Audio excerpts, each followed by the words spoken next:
Hello അസ്സലാമലൈക്കും. നാഷ്ടൊക്കെ രാത്രിയിലത്തെ ഞങ്ങൾക്ക് നാഷ്ടക്ക് കടുമ്പ് നല്ല ചൂട് പാൽ ചായ മുട്ടക്കറി വേവിച്ചിട്ട് അരച്ച ഉണക്കമുളക് ഇട്ടതല്ല പച്ചമുളക് ഇട്ട മുട്ടന്റെ കറി. പിന്നെ ഇതെല്ലാം മാപ്പണ്ട അടുത്ത പള്ളീൻ്റെ അവിടുന്ന് സീർണി കൊടുക്കുന്നേ മൊയിലതല്ല ബദരിങ്ങളാണ്ട് ഇന്നും തോന്നുന്നത്.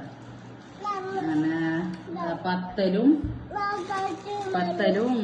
പിന്നെ ഇത് നല്ല ബീഫിന്റെ സുക്ക നല്ല ഉണ്ട് കാണുമ്പോൾ നല്ലതുണ്ട് കറി.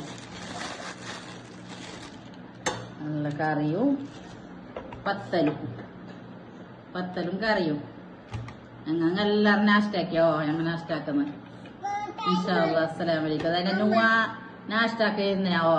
നുവ നിനക്ക് എന്തിനാ വേണ്ടിയ പത്തലാ?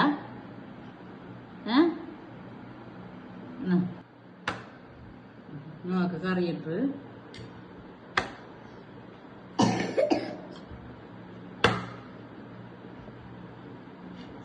ഇൻഷാ അല്ലാഹ്. അസ്സലാമു അലൈക്കും. എല്ലാവരും ഷെയറും സബ്സ്ക്രൈബും കമന്റ് എല്ലാം ആക്കിയാവോ?